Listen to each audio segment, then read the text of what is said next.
Dave Ramsey, The Total Money Makeover, a proven plan for finance fitness. Seeking advice on how to be financially secure can be stressful. There is a glut of financial gurus telling you how you can follow a few simple steps and become a millionaire. Most of this advice is hogwash, but some of it isn't. 1. Your financial security is an illusion, and it's time for you to take action. Would you say you're financially comfortable? Many of us feel secure enough in our finances, even though we all could use a few extra dollars. You probably have a job and perhaps a car and house, and financial difficulties therefore seem far, far away. But no matter how secure you may feel at this moment, financial insecurity may be closer than you think. Imagine you suddenly lose your job. What would you do? Would you be able to pay your bills? Unlikely. Financial security is often more illusory than we think. Take the author's client, Sarah, for example. After her marriage, she and her husband calculated their joint annual income to be over $75,000, and they had only a few debt obligations between the two of them. Feeling comfortable with their earnings and their debt, they proceeded to take out a large mortgage on their house. But that's okay, right? They could afford it. Or could they? One day, Sarah discovered that she was losing her $45,000 per year job. Suddenly, they faced foreclosure on the house. As in Sarah's case, sudden financial setbacks can put us quickly in dire straits. What can we do? One way to avoid unpleasant surprises is by taking action before it's too late. Change things now. It's easy not to feel the sense of urgency, to think instead that you can simply carry on until things turn sour and then change. But this is totally irresponsible. Financial difficulties sometimes creep up on you, and before you know it, you're in trouble. It's like the proverbial frog in the pot of water. As the water slowly heats up, the frog doesn't realize that it's being boiled alive and will let itself die. This is what is happening to you right now. Your financial security could be slowly collapsing around you, and you have no idea. It's time to make a change. 2. Debt is treated like a fact of life, but we need to recognize its constraints and dangers. In our modern world, we are constantly encouraged to go out and buy stuff. A house, a car, a huge TV, you name it. And how exactly are we supposed to pay for all these things that we simply must have? With credit, of course. Debt today is so ingrained in our lifestyle that it's hard to imagine living without it. You probably have a decent amount of debt yourself, whether in the form of student loans, a mortgage, credit card debt, or car payments. In fact, debt is so embedded in our society that one of the author's clients felt okay with having $72,000 in debt on a rental property and $35,000 on credit cards and student loans. Though debt seems to be ever present, it is absolutely not the path to financial happiness, and instead leads straight to financial difficulty. Take one of the most common forms of debt, the credit card. Credit cards, which feel essentially like free money, give users incredible spending power. In the long run, however, they can hurt our financial strength. In fact, according to the American Bankruptcy Institute, 69% of people who file for bankruptcy say it was caused by their credit card debt. Interestingly, while many people use debt to create the appearance of wealth, genuinely wealthy people tend to avoid debt entirely. In fact, 75% of people on the Forbes 400 list said the best way to build wealth is to become and stay debt-free. And some of the most successful companies, from Walgreens and Cisco to Harley-Davidson, are run completely debt-free. If these companies and individuals are able to find success without the burden of debt, then can't we do the same?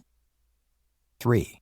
Step 1 on the path to financial fitness involves creating an emergency starter fund. So far, we've established one way not to establish financial security, trying to spend our way to success using credit. So, what can we do? You'll need to start by creating a step-by-step plan that charts the route to financial fitness. Although you know you need to change the way you approach your finances, you must also realize that you can't change everything at once. Instead, you should do yourself the favor of proceeding slowly, one small step at a time. Just think, if you had to eat an elephant, you wouldn't even think to try and do it all at once. You would start maybe with a foot per day, moving eventually to the trunk, then the body, eating bit by bit. You want to take the same approach with your finances. If you try to attack different areas all at once, for example, your mortgage, credit card, and 401k, then you'll dilute your efforts and ultimately fail. So go slow and take small bites. But where do you start?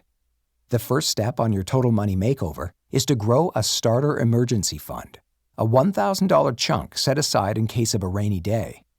In fact, Money Magazine estimates that 78% of us will experience a major negative life event, such as an unexpected pregnancy or car problem, in any given 10-year period. You'll want to be prepared for when this happens. And while $1,000 won't cover that much, it's nevertheless a useful start and will reduce the likelihood of having to go into debt. But remember, this fund is only for emergencies, and if you have to take anything from it, you should replace it as soon as possible. 4. Steps 2 and 3. Start paying off your debts one at a time and, when you're ready, grow your emergency starter fund. Once you have your emergency starter fund set up, you're on your way to turning your finances around. Now it's time to get your debts sorted out. Step 2 of the Total Money Makeover is to create a debt snowball. Everyone knows that if you start rolling a small snowball along the ground, it will, in no time at all, turn into a veritable snow boulder. The same thing happens when you pay off your debts. Here's how. Start by listing all your debts in order of size, from your tiny phone bill to your massive mortgage. Then it's time to get serious about paying them off, starting with the smallest. As the small debts start to disappear, you'll get inspired to tackle those bigger, trickier debts. After you've started rolling your debt snowball, it's time to turn your attention back to your emergency fund.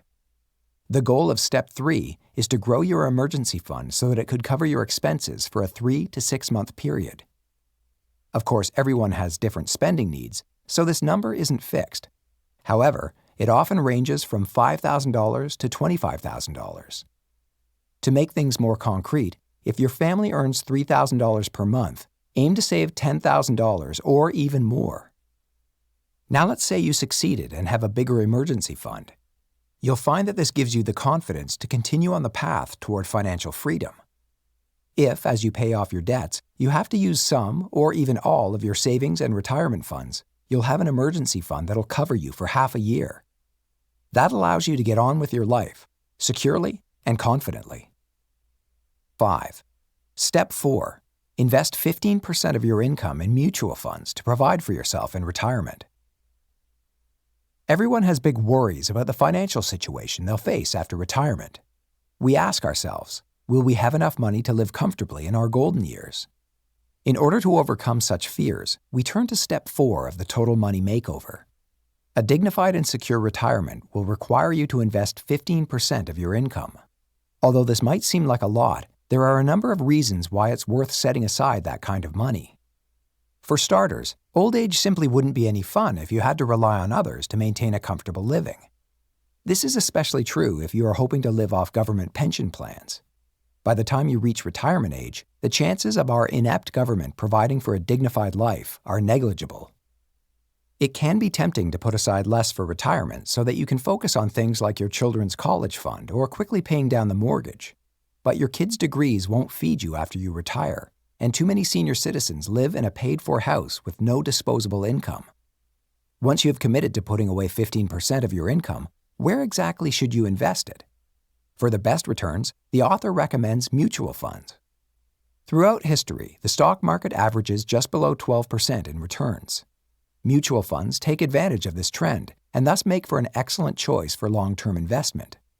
One tip is to select funds that have a solid track record of winning for more than 5 years, ideally for over 10. Make sure to diversify your investments across various funds to ensure profitability. Here's another good rule to follow. Allocate 25% to growth and income or blue chip funds, 25% to growth or equity funds, 25% to international funds, and the final 25% to aggressive funds, i.e. ones that are riskier but can give higher returns. 6. Step 5. If you want your kid to go to college, plan for them to get there debt-free. Nearly every parent dreams of sending their child to college, and many parents are prepared to let themselves and their children go into debt to fund this dream. But as we've already discussed, debt is to be avoided at all costs. Funding college with debt should not be considered a tenable option. A college loan will hamper your child for a long, long time. The current generation of students has earned the nickname Generation Debt with good reason. They graduate from college an average of $25,000 to $27,000 in debt, and it's not going away anytime soon.